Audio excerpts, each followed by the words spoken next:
করো বাবা জান হীন দাসের আজি আসিয়াছে বাবা জান পাক দরবারে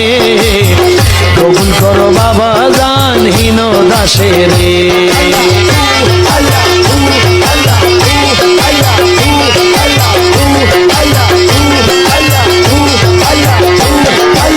আসিয়াছি আসিয়াছি চরণ তলে দাঁড়াইয়াছি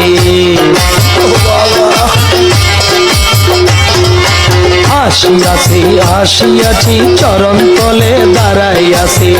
আর কোথাও